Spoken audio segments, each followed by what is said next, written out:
Saigonban több mint 7 millió robogó uralja az utcákat. Mi egy nagy motort béreltünk, hogy elvegyüljünk a helyiekkel. Az élmény tiszta adrenalin. Itt a sárga lámpa nem lassítást jelent, hanem azt, hogy nyomd a gázt, különben várnod kell. A parkolásnál azonban nagyon figyelni kell, mert rengeteg a csaló. Nézzétek meg a felvételeken, hogyan kerültük el az átverést, hogyan közlekedtünk ebben a káoszban, és milyen elképesztő helyeket néztünk meg a városban. Ebből a videóból kiderül, hogy megéri-e robogóval közlekedni, vagy az egész egy rémálom.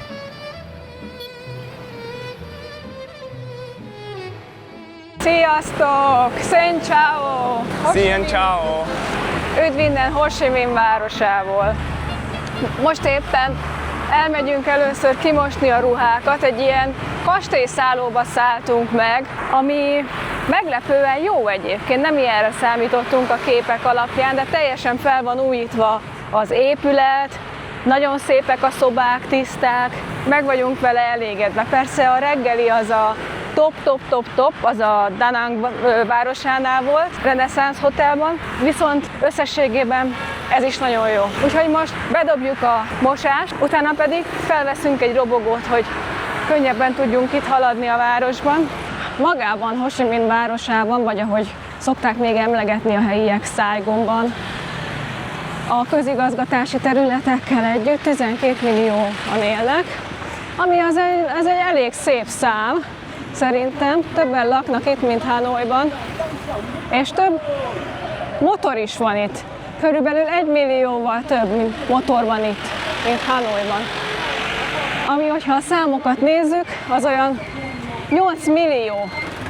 Rengeteg. Nagyon kell figyelni, mert itt jellemző az, hogy az emberek egy picit lazábbak, picit figyelmetlenebbek. Elvileg itt van bent a mosóstúdió, ez lenne az. Valószínű itt hátul, vagy pedig itt elől. Nem, itt bent. Itt nem akarod kimosni. Szien ciao. Szén ciao. Ennyi az? 3 kiló kereken. 40 000-ért mossa ki. Jó, oké, mossa ki. Ez gyorsan ment. Igen, megjött az autó, 700 forintért elvisznek. Szén ciao. És akkor itt úgy van megcsinálva a legtöbb helyen ilyen nagyon széles főút, hogy itt középen mehetnek bent az autók, ahol mi most megyünk, és ott kívül a kerítésen vagy bójákon kívül pedig a külső sávban mehetnek a robogósok. Persze kereszteződésbe ugye keresztezhetik a mi utunkat, viszont itt nem mehetnek bent robogósok, csak ott kívül. Szien ciao! Hello, sir. So, we are looking for a good and comfortable scooter. Yeah. We have a driving license with us. Yeah. Don't worry about it. Okay. For example, we like this Honda. Yeah, this one is 160. It's also okay. We are looking for, just you understand us, a bigger body because we rented in Hoi An 155 Honda Airblade, Yeah. and that was the smaller body and that wasn't that comfortable. Yeah. Szóval megvan a motor, srácok, és akkor most ezzel a 160-as Honda ADV-vel fogunk menni. Ez egy nagy testű robogó, hiszen ugye mondtuk nektek, amikor átmentünk Huibe, kellett volna egy ugyanilyen nagy testű, kényelmesebb robogó, ilyet szerettünk volna, de amikor mi azt kibéreltük, azt a másik Hondát, akkor nem volt elérhető, sajnos ilyen. Most végre viszont sikerült, hiszen most is fogunk majd menni hosszabb útra. Hát akkor gyertek és menjünk, fedezzük fel Saigont, vagy a turisták, ahogy mondják, Ho Chi Minh városát. Kezét csokkolom! Ez itt egy szegényebb rész a városban, itt folyik mellettünk a csatorna, nagyon büdös és tele van szeméttel. You're walking under the street lamps light. The old quarter whispers secrets from the past, but my eyes are on you, hoping this will last. You take my hand near the old post office wall, and suddenly the noise doesn't matter at all. Ide értünk ehhez a templomhoz, amit a helyiek úgy emlegetnek, hogy rózsaszín templom, de mielőtt belemegyünk ennek a történetébe, kezdjük magának a városnak a történetével, hogy mi is volt valójában Ho Chi Minh. Szóval Ez régen egy pici Khmer halászfalu volt, amely a Khmer birodalomhoz tartozott. Az volt a neve, hogy Prey Nokor, ami nagyjából annyit jelent, hogy az erdő városa. És a település a Mekong-delta egyik fontos kereskedelmi pontja volt. Az 1600-as években a vietnámiak déli irányba kezdtek el terjeszkedni, ekkor költöztek egyre többen a területre, és a város neve lassan Saigon lett. Nagyon gyorsan fejlődött a város, mert jó kikötő volt, sok kínai kereskedő telepedett le ide, és 1859-ben a franciák elfoglalták.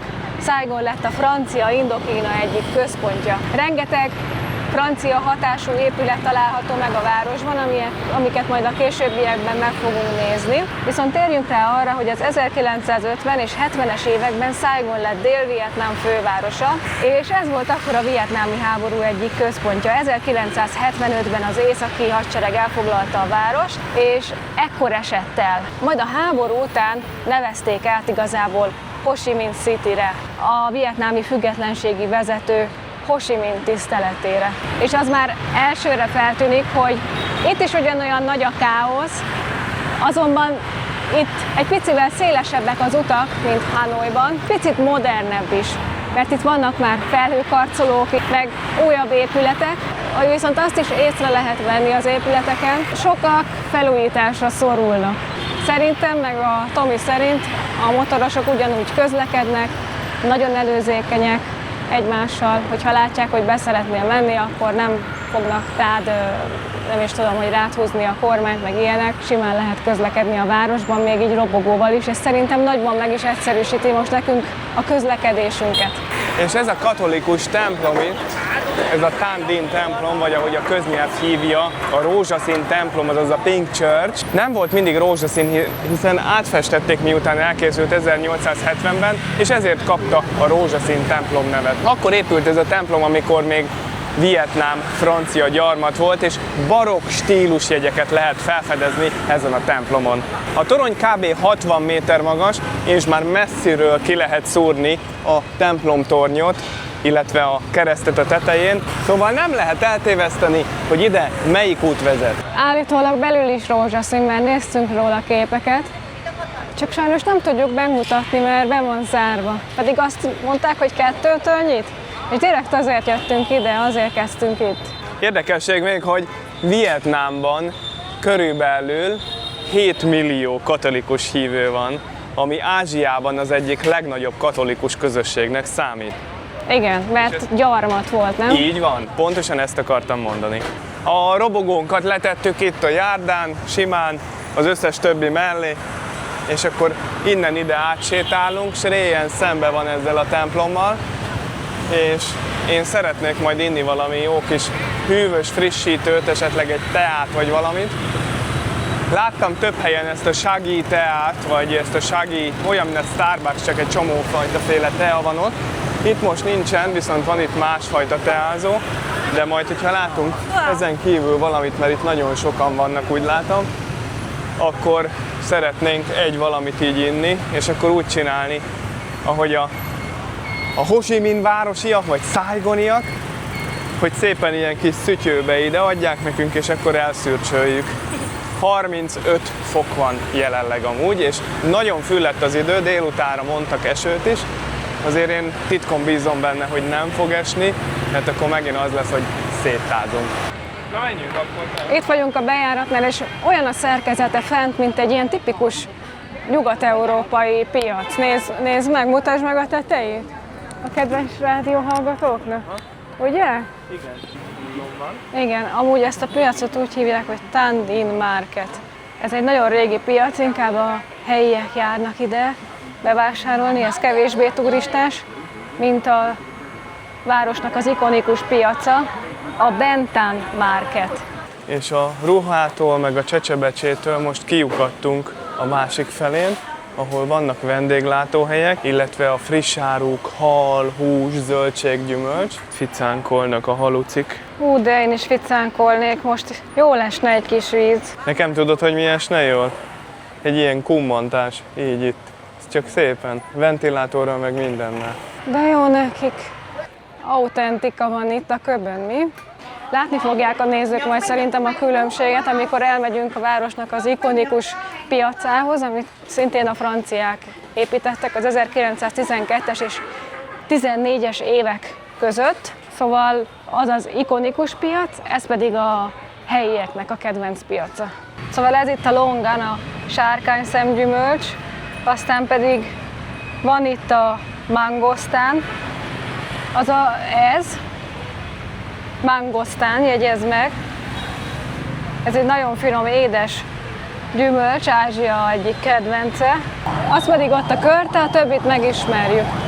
És most ebbe a teázóba, illetve kávézóba fogunk bemenni.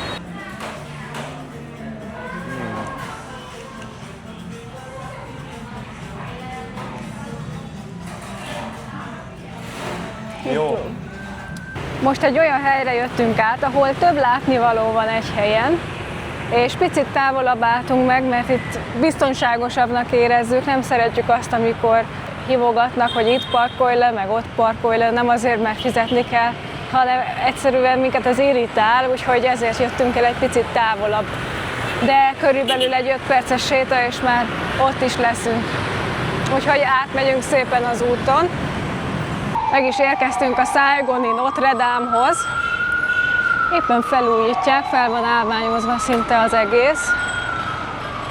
Ez egy jó hír, hogy így karban tartják ezt a szintén franciák által épített épületet.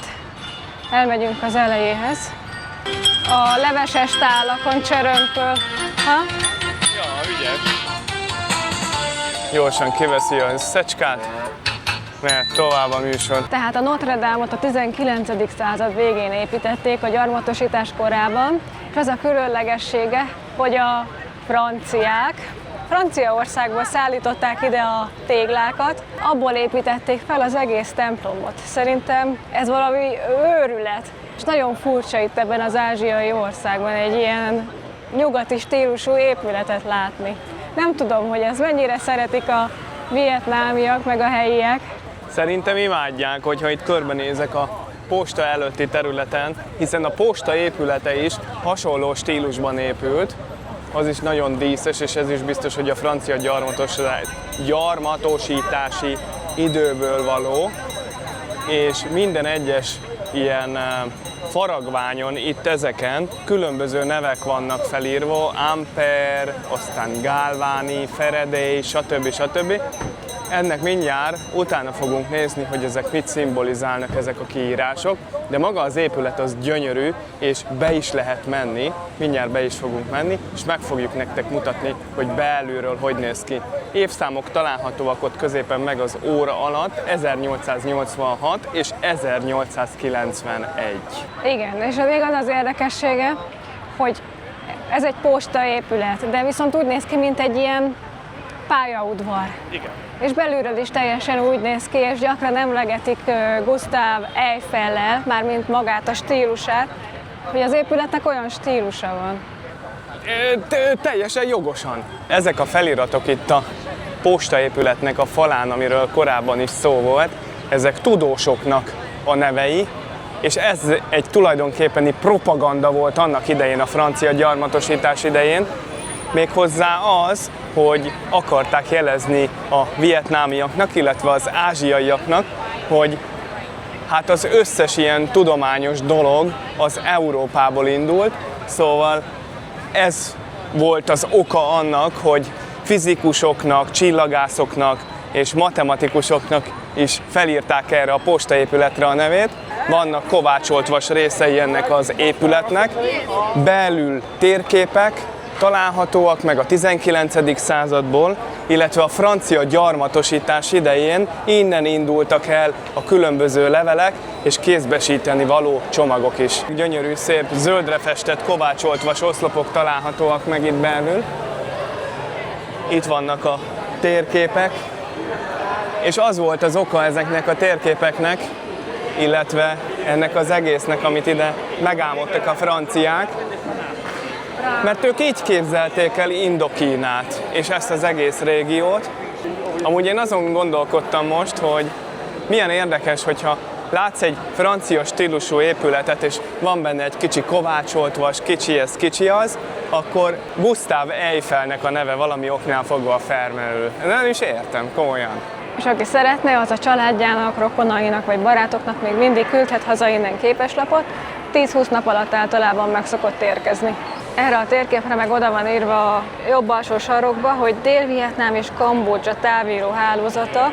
Ez azt mutatta meg, hogy a francia gyarmati időszakban hol futottak a távíró vonalak, vagyis hogy hogyan kommunikáltak nagy távolságokra még a telefonok előtt. Legmodernebb technológia volt akkoriban. Mire emlékeztek, hogyha láttátok az eddigi videóinkat, akkor egy csomószor elmondtuk, hogy mi a sárga színnek a jelentéseit Vietnámban? Hát a gazdagságé. És a postaépülete is sárga, itt a mellette lévő épületek is sárgák, ebben az utcában is itt hátrafele egy csomó sárga épület van. Van még itt egy kis érdekesség, mielőtt átmennénk a piacra, amit korábban már említettünk, az mégpedig a Szűz Mária szobra. 2005-ben történt ugyanis, hogy ez a Szűz Mária szobor különböző jelentések szerint itt a Notre Dame előtt elkezdett könnyezni. És a hívők 100 000-ével gyűltek ide, hogy megbizonyosodjanak arról, hogy tényleg könnyezik a Szűz Mária, és ez egy ilyen égi jel volt akkor, és nagyon sokan ellátogattak ide. Konkrétan nem tértek ki rá, hogy mi volt a jelentése ennek, hogy könnyezett a Szűz Mária, de az biztos, hogy csodaszámba ment ez a hír. És ami még ilyen érdekesség itt Ho Chi Minhbe, ilyeneket nem nagyon láttunk Hanoiba, ezek egy ilyen akadályok a motorosok miatt, mert a motorosok előszeretettel szeretnek a járdán is szépen végigveretni, és így akadályozzák meg, hogy a járdára feljöjjenek a motorokkal. És talán itt látja az ember azt a kontrasztot, amit eddig nem vett észre, mert itt vannak ezek a gyarmati épületek, meg a felhőkarcolók egyben. Úgyhogy, de majd megnézzük külön, mert van egy ilyen üzleti városrész. Nagyon nagy százalékát a GDP-nek ez a város adja, ami szerintem érdekes, nem pedig Hanoi. A városban amúgy brutál kettősség uralkodik, nagyon sok üzlet be van zárva, illetve hát le van pukkanva. Sok helyen felújítás zajlik, és akkor a felújítás után pedig ilyen gyönyörű, szépen megcsinált üzletek vannak mind a két oldalán az utcának. És ez nem csak itt igaz a belvárosban, hanem akárhol a külvárosban is. Ez itt a Saigoni Operaház, amit annak idején a francia elitnek építettek, akik itt éltek a városban, hogy tudják élvezni az operát, még akkor is, hogyha nincsenek otthon. A vietnámi háborúban egyébként parlamentként használták. Az van kiírva, hogy zárva. Én megkérdezem, hát ha be lehet menni, miért ne lehetne bemenni?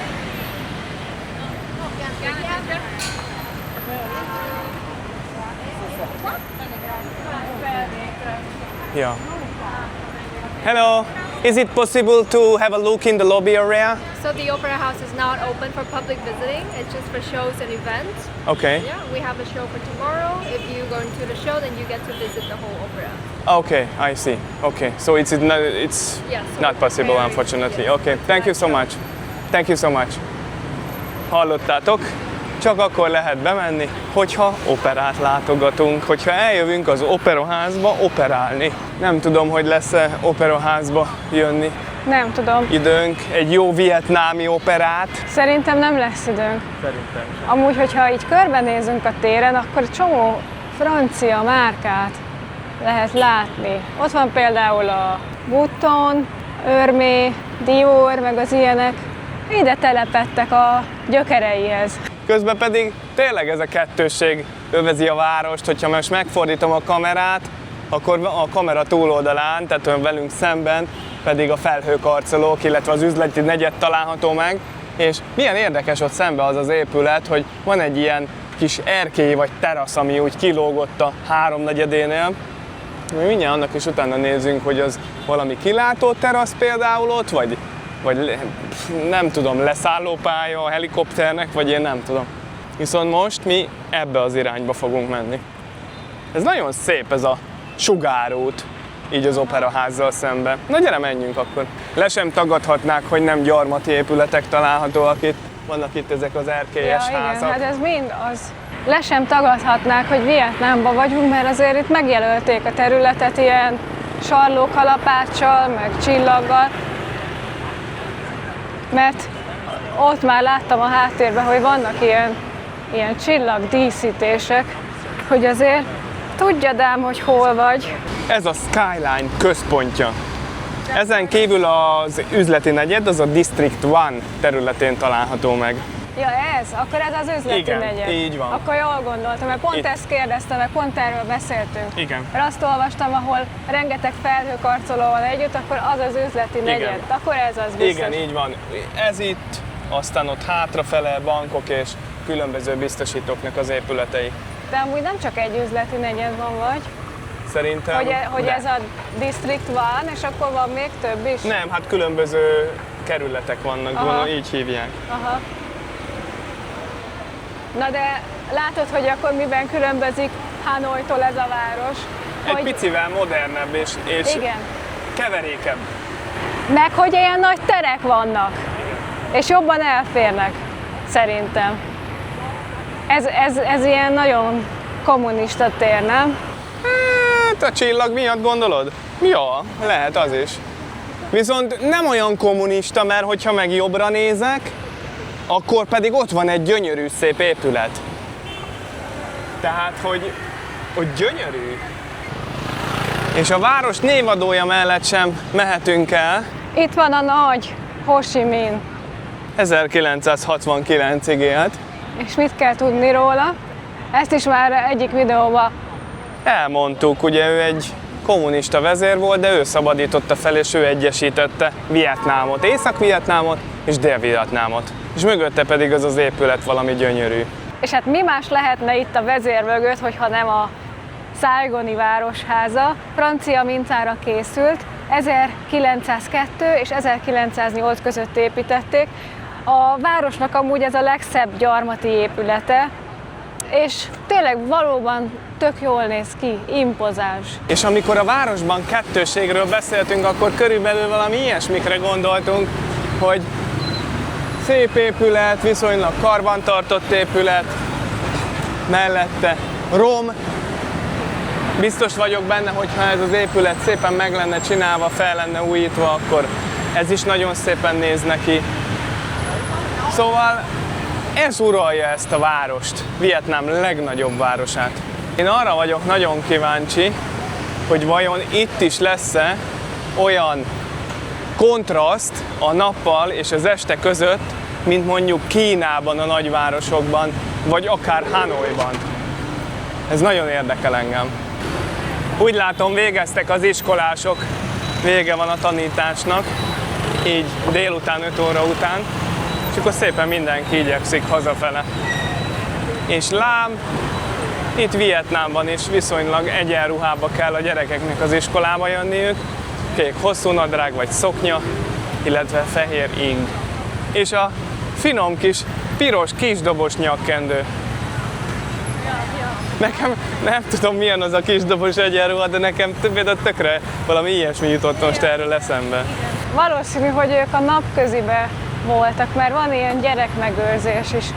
Valaki délután végez már, valaki meg egészen 9-ig ott van az iskolában. Legalábbis nekünk ezt mondta egyszer az egyik taxis, hogy van ilyenre is lehetőség. És komolyan veszik a tanítást, illetve a tanulást. Merci előbb azt kérdezte tőlem, hogy most nagyobb-e a forgalom, mint korábban. Szerintem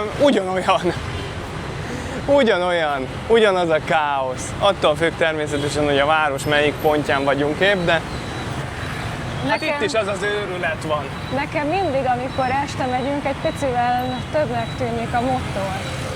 Hát én nem tudom. Nézd meg, és úgy egymásra állnak az autók így a Kereszt utcába, hogy még a gyalogos se tud átmenni, nemhogy egy motoros. Mindenki haladni akar. És mi most itt át fogunk kelni, ha tetszik nektek, ha nem.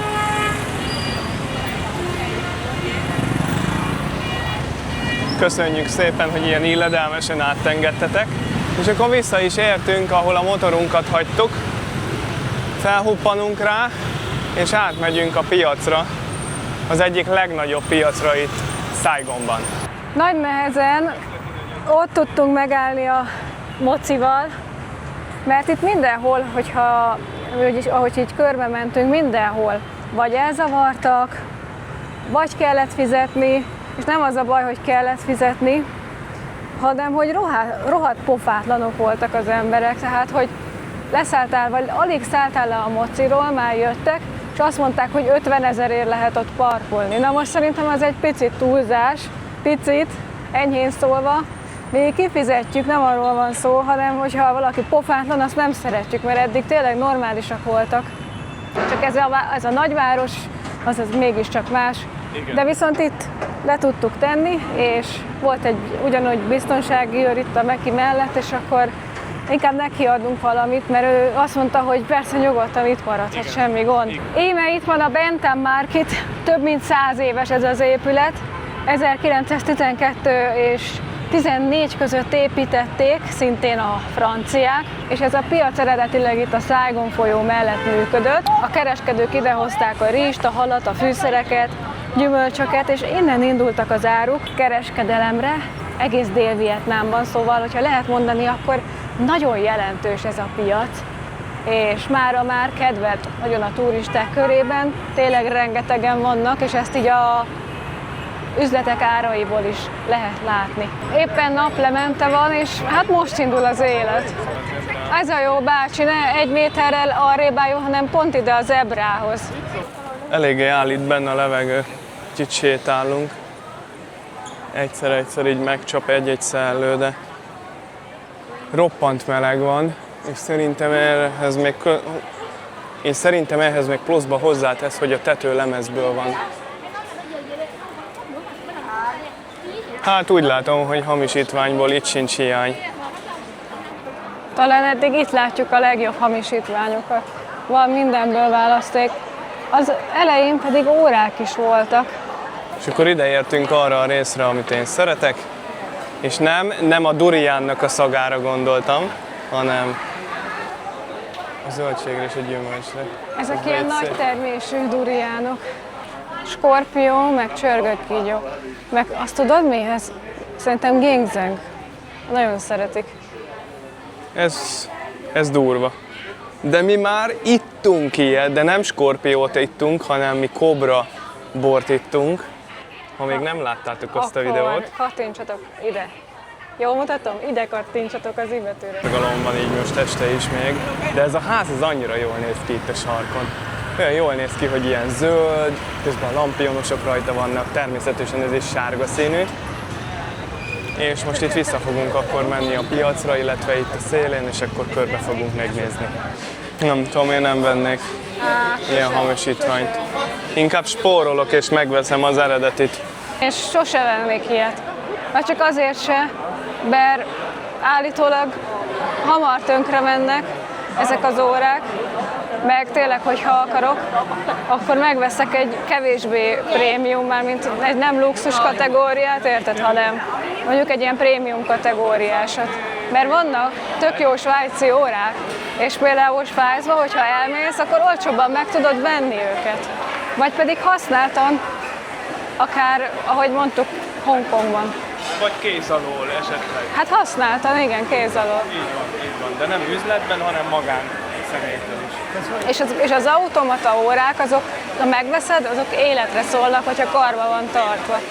Finom kávéillat van, itt árulnak kávét, illetve különböző turmixokat. A másik oldalon kávét, teát, aszalt dolgokat, magvakat. Itt a végén pedig megint szuvenírt. Menjünk ki? Menjünk, akkor megyünk vissza a mocihoz. De viszont ilyen kamupiacokat már mutattunk nektek, úgyhogy szerintem már ti is unjátok, meg már amúgy mi is unjuk, mert tényleg akárhányszor bementünk, sose tudtuk olyan áron megvenni a dolgokat, vagy lealkudni, amennyit mi adtunk volna mondjuk érte. Mert mi azért adtuk volna mondjuk egy pólóért, hogy kipróbáljuk, hogy mondjuk meddig bírja. Mert nem tudom, szerinted itt egy pizz. Hoppácska. Gazdagok lettünk. Gazdagok lettünk. Milyen? Most mi már ez harmadszorra találtam itt. Mi egy táskát vettünk eddig, ami ilyen kamu volt, illetve a kamu szemüveget. Mi, ami Tájföldön. Még Tájföldön. A kamutáska az azóta is jól működik, azt akkor megvettük, jó, hogy igen. strandra járós, vagy ilyen nem sajnálja az ember, hogy homokos A lesz. napszemüveg is strandra járós. Hát a napszemüveg is olyan, hogy hát azért, ja, nem sajnálja az ember, de már a széléről elkezdett lekopni a felirat, meg minden, nem is, nincs is sokat használva. Szóval nem olyan jó. Szóval annyira nem jó minőségű. Nem. Arról nem beszélve, hogy ezeknek a napszemüvegeknek a lencséje is ilyen műanyag lencse, és hát nem úgy van csiszolva, és akár még ronthatja is a szemedet. Közben itt meg forgatag van. Ezeket a kamu dolgokat is tényleg sokszor azért túlárazzák. Szerintem. Főleg az ilyen helyeken.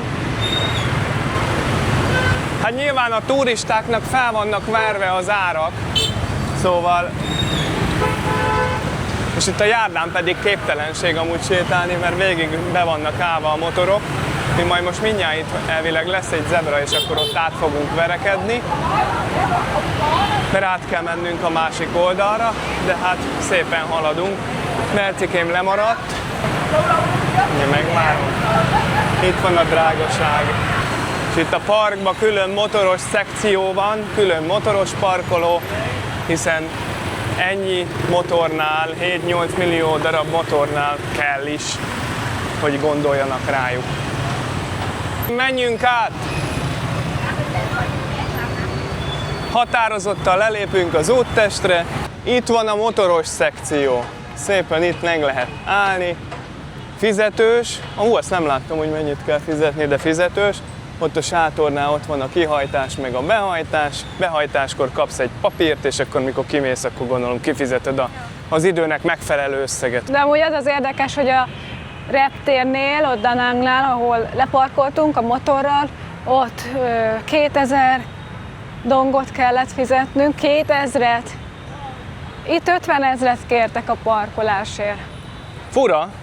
Jó, persze, mondhatjátok, hogy kisváros, meg stb. Ott annyit fizettünk. Visszaértünk a mocinkhoz, átmegyünk a zebrán, és amit én észrevettem itt a McDonald'snál, szerintem minden országban van a McDonald'snak egy különlegessége, olyan, mint Ausztriában, hogy sört tudsz venni. Itt lehet spagettit venni például. Mekibe. Fura. Akarsz menni WC-re? Nem akarok menni WC-re, Jó. te akarsz? Én nem, majd a áruházba. Igen. Ja igen, mert a McDonald's meg a Starbucks az ilyen nemzetközi budi. Hát nemzetközi budi hálózat. Ők mondták, hogy bárki az utcáról betérhet WC-re. Ez is ilyen marketing szöveg, mert úgy gondolják, hogy ha már bemész, akkor biztos veszel már valamit. Jó. All the pure light from above wash over me, sweet love. And while you drift through my mind, leave the heavy well behind. Sometimes I wish I were a wanderer. Sometimes I wish I were free. Sometimes I wish I were a wanderer. Sometimes I wish I were free.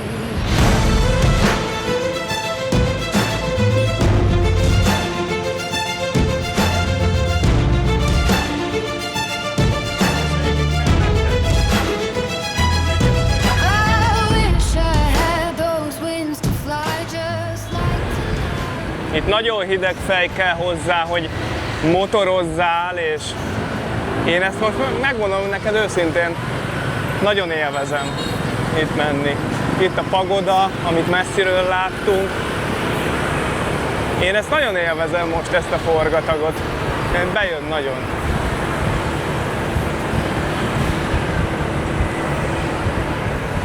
És semmivel se nehezebb ezzel a nagyobb testű robogóval itt menni, mint a kicsivel, azzal a kis Hondával, amivel mentünk.